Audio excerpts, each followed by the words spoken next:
Hi colleagues, it's Dr. Nastel. Today I want to talk with you very briefly about how to move from your extended analyses to your research projects. So I asked you to do some sort of extended analysis for Alvarez as well as Queen City writers.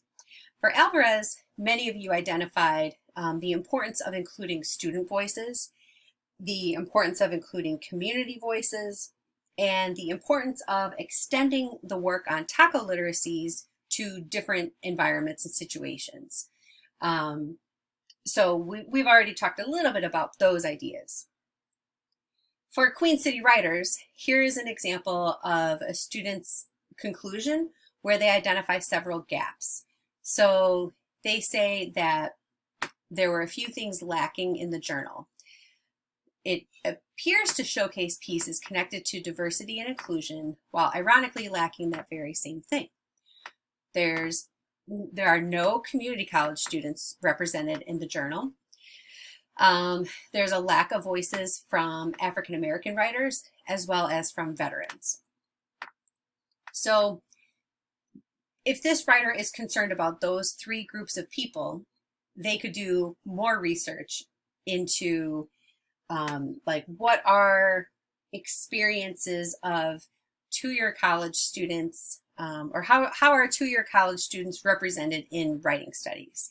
How are African American students represented in writing studies? Something like that. They could also look at what are some of the experiences of African American veterans in two-year colleges.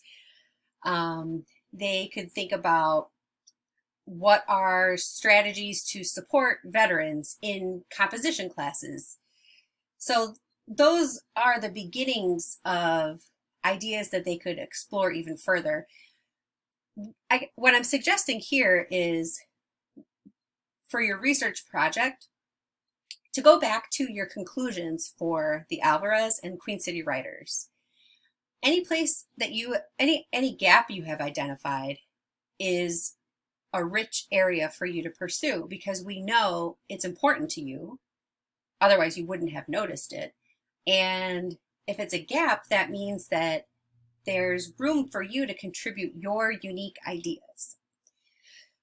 So if you have questions about how to do this further, let me know. In general, I recommend going back to what you've written and then thinking about really what kinds of questions do you have? What more do you want to learn about those gaps that you've identified within the parameters of our project focused on writing studies, reading, writing, literacy in higher education? Thanks.